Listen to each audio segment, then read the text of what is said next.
Selamat pagi pemirsa, semangat pagi. Apa kabar Anda di hari ini? Senang sekali berita Papua hari ini dapat kembali menjumpai Anda bersama saya, Cynthia Delima. Sejumlah informasi penting dan menarik akan kami hadirkan untuk Anda. Berikut 3 di antaranya.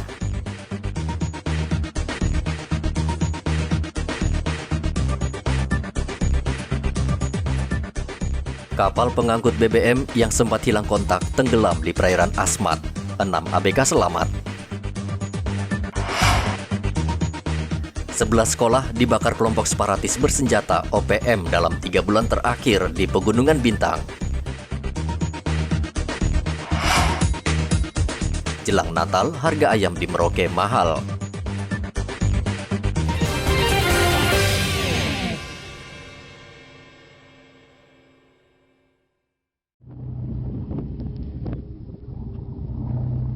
Tim SAR memastikan kapal motor Kalimas 4 yang mengangkut BBM dari Timika tujuan Asmat tenggelam di tengah laut. Kepastian ini berdasarkan temuan drum berisi solar milik KM Kalimas 4 yang terapung di laut. Sementara 6 ABK ditemukan selamat. Mereka berhasil berenang dan diselamatkan kapal nelayan di Desa Safran, Kabupaten Asmat. Rencananya ke-6 ABK itu akan dibawa dari Asmat ke Mimika. KM Kalimas 4 diduga karam dihantam gelombang di pantai Kasuari, Kabupaten Asmat. Adapun objek yang kami dapat dicurigai objek dari kapal yang terbalik,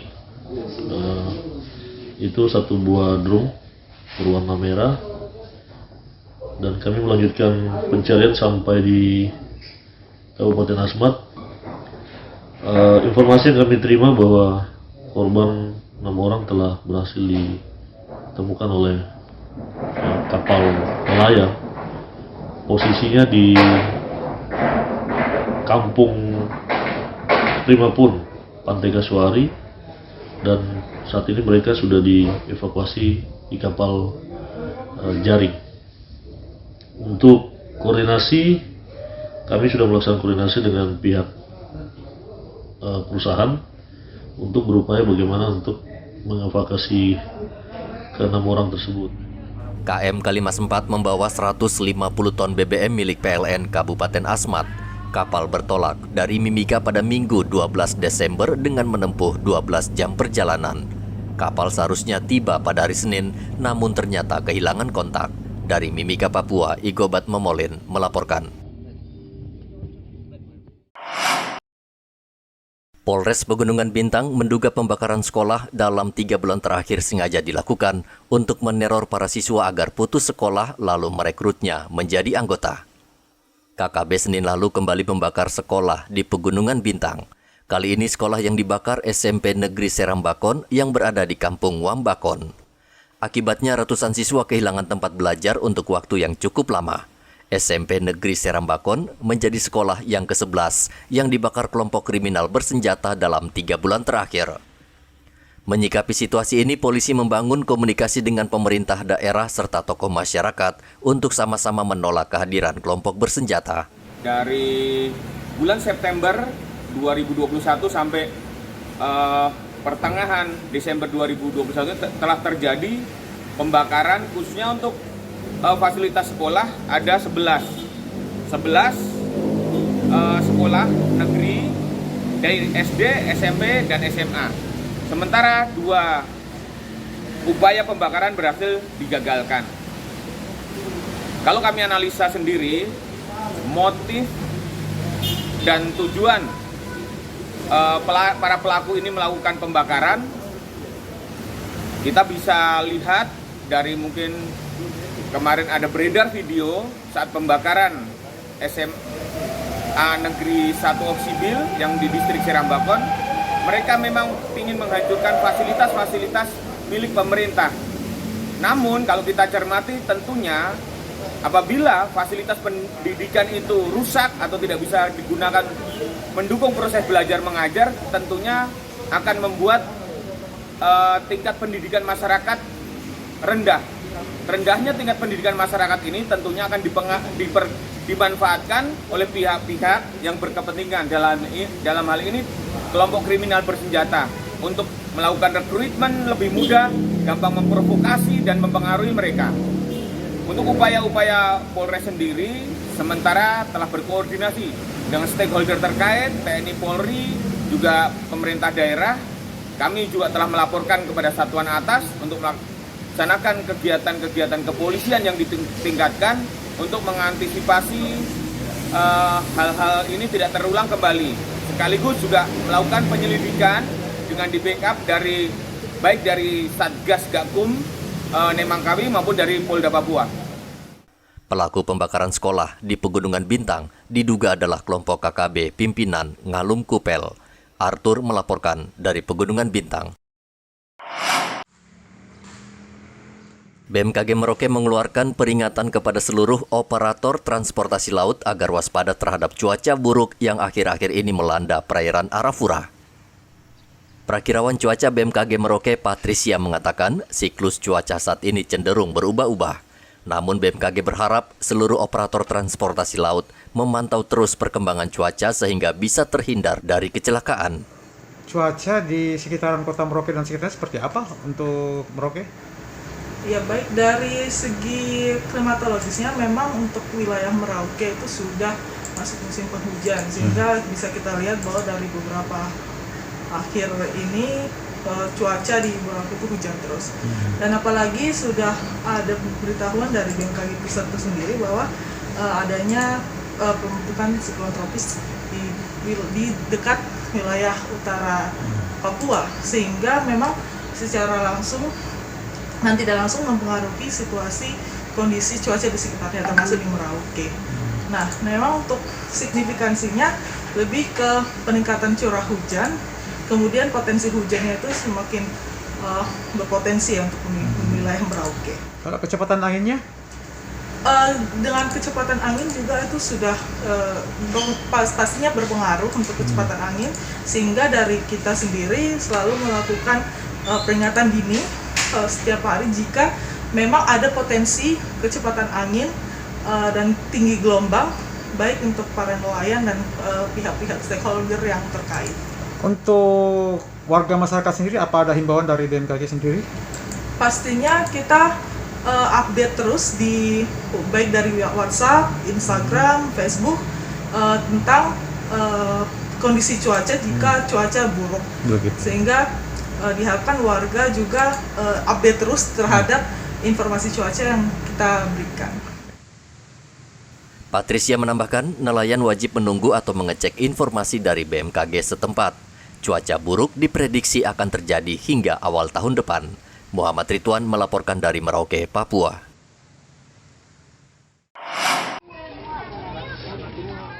Warga kampung Mawokau Jaya, Kelurahan Inauga, Kabupaten Mimika, Kamis kemarin menerima dana bantuan langsung tunai atau BLT, masing-masing Rp900.000 untuk periode Oktober hingga Desember 2021.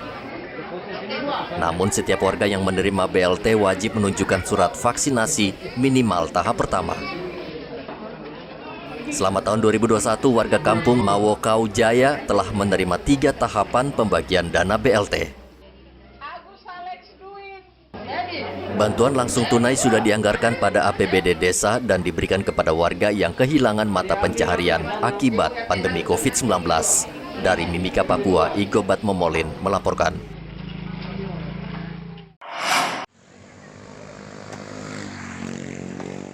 Sepekan jelang Natal, harga daging ayam di Merauke terus naik. Penjual ayam di Jalan Ermasu terpaksa menaikkan harga karena permintaan masyarakat yang tinggi. Ayam yang biasa dijual per ekor Rp45.000 kini naik menjadi Rp50 hingga Rp60.000 per ekor, tergantung besar kecilnya ukuran. Kendati masih pandemi, menjelang Natal dan Tahun Baru permintaan bahan kebutuhan pokok sangat tinggi, karena Natal kerap dirayakan secara meriah. Tidak heran warga harus menyetok ayam potong agar tidak kehabisan. Harga ayam sekarang ini? Kalau harga ayam sekarang dekat-dekat Natal dia tambah naik. Tambah naik. Sekarang ini sudah naik berapa ini? Yang Sekarang, tadinya? yang biasanya kita jual 45, sekarang sudah jadi 50. 50 ya? Iya. Ada berapa harga biasa dijualnya? Macam-macam sih, ada yang paling rendah sekarang 45, Yang paling tinggi. Oh bener, ayam tak berapa paling tinggi? Berapa? 70 yang paling tinggi. 70 ya. Iya. Nah ini kan masih kurang lebih 10 hari Natal ya. Iya. Kira-kira ke depan masih naik lagi ya? Semakin naik. Semakin naik ya? Semakin naik sampai tahun baru itu baru selesai. Itu kenapa sampai bisa seperti itu? Apa stoknya kurang atau gimana? Ya iya, termasuk itu stoknya kurang, terus pakannya tambah naik juga. Pengaruh itu juga. Cuaca mati-mati di kandang. Oh, cuaca seperti ini juga ya? Iya. Banyak yang mati juga ya? Iya, banyak mati juga. Nah, itu mempengaruhi harga semua ya? Iya, itu sudah jadi harganya itu. Penjual sudah maklum dengan kenaikan harga ayam karena setiap menjelang Natal dan Tahun Baru pasti terjadi. Kendati permintaan tinggi, penjual menjamin stok ayam masih tersedia meski harus didatangkan dari luar Merauke. Muhammad Ridwan melaporkan dari Merauke, Papua. Perekonomian di kota Merauke perlahan bergeliat. Kegiatan usaha dan perdagangan sudah mulai kembali normal. Seperti terlihat di pusat perbelanjaan di Jalan Mandala, sejumlah pedagang mengaku senang dengan kondisi saat ini. Kusuma, pedagang kacamata ini, mengaku penjualan kacamata naik 20%. Ia berharap pemerintah tidak lagi menerapkan pembatasan atau PPKM yang bisa menghambat ekonomi rakyat. Situasi pelanggan Bapak sejak pemberlakuan new normal ini? Jadi sejak pemberlakuan new normal ini ada akses pembeli makin ya ada peningkatan sekitar 20%. 20% ya. Iya. Bila dibandingkan sebelumnya Pak ya? Iya, dibandingkan sebelumnya. Kalau sebelumnya itu seperti apa untuk mereka yang datang berbelanja di sini? Kadang mereka tidak ada. Iya, apalagi waktu pemberlakuan new normal itu yang bukanya sampai jam 8. Sedangkan kalau kita ini optik ini kan rata-rata mungkin pembelinya itu pada malam hari aja. Pada malam hari ya? Iya, malam hari. Nah ini situasi kita kan COVID boleh dikata sudah 0%. Nah apa harapan Bapak untuk warga masyarakat lainnya? Agar penyebaran tidak begitu meningkat lagi di Merauke? Ya, tetap menjaga prokes begitu aja. Tetap cuci tangan, memakai masker, kalau datang berbelanja memakai masker gitu. Kusuma dan pengusaha lain juga meminta warga dan pengusaha lain mematuhi protokol kesehatan sehingga tidak terulang lagi gelombang varian Delta yang menyebabkan rakyat menderita. Muhammad Ridwan melaporkan dari Merauke, Papua.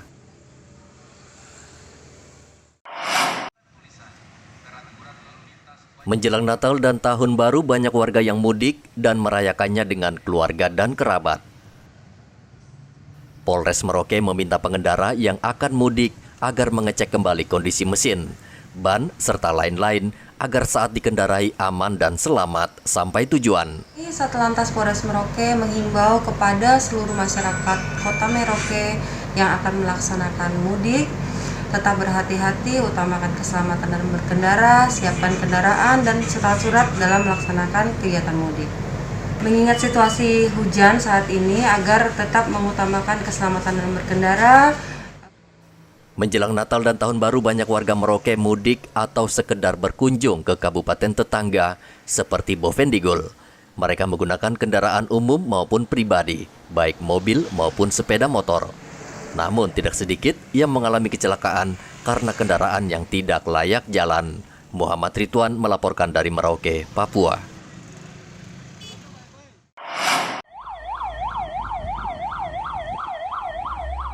Sebuah hotel di Merauke Kamis kemarin menggelar simulasi kebakaran untuk melatih kesiapan anggota damkar ketika musibah terjadi.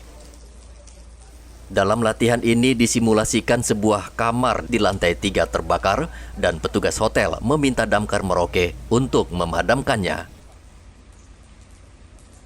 Petugas damkar dengan sigap berusaha memadamkan api sementara petugas menyelamatkan seluruh tamu hotel dengan membawa ke lokasi yang aman. Manajer hotel Heri Prasetyo mengatakan simulasi ini penting agar karyawan hotel dan anggota damkar tidak panik dan mengetahui tugas masing-masing saat terjadi kebakaran.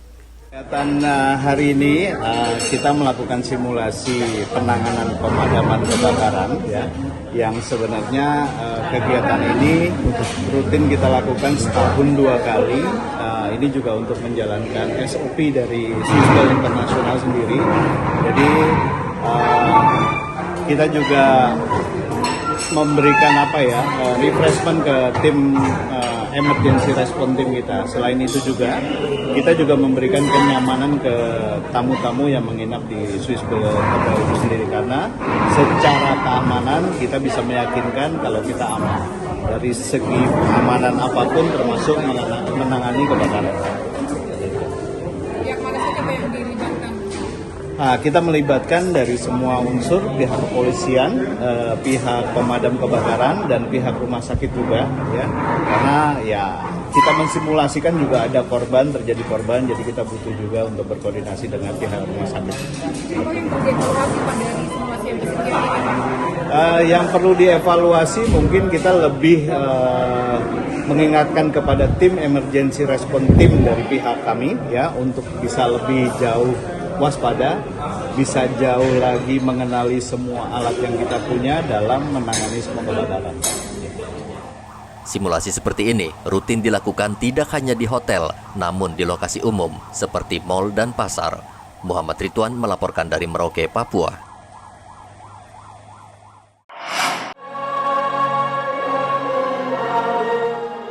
Sepekan lagi umat Kristiani akan merayakan Natal. Kepala Kantor Wilayah Kementerian Agama Papua, Amsal Yowe, menghimbau masyarakat agar tetap jaga kebinekaan dan toleransi. Menurut Kakanwil, selama ini toleransi antar umat beragama di tanah Papua sudah terjalin baik. Ia berharap tidak terjadi pertikaian berbau sara yang justru bisa memecah belah kerukunan dan ketentraman yang selama ini sudah terbina. Untuk pembinaan seluruh umat beragama yang ada di Papua, sehingga dari semua umat beragama yang ada itu kami tetap melakukannya dengan baik dan selalu menerapkan moderasi beragama yang ada, sehingga tetap ajaran agama yang ada itu kita lakukan dengan baik, tetap menjaga keharmonisan dan kerukunan umat beragama yang ada di Provinsi Papua untuk semakin baik, dan Papua akan menjadi kemuliaan bagi seluruh bangsa-bangsa yang ada di dunia. Dan itu doa kami yang kami dapat lakukan di Provinsi Papua, ujung timur Indonesia. Dan biarlah doa kami untuk Papua tetap damai dan sukses selalu. Akhirnya kami sampaikan Om Santi Santi Santi Sadu Sadu. Salam kebajikan, shalom, dan salam sejahtera bagi kita sekalian. Wassalamualaikum warahmatullahi wabarakatuh. Kementerian Agama juga telah menerbitkan panduan pencegahan dan penanggulangan COVID-19 di perayaan Natal tahun 2021 dengan membatasi jemaat gereja maksimal 50% dari kapasitasnya. Afid Indarto melaporkan dari Kota Jayapura, Papua.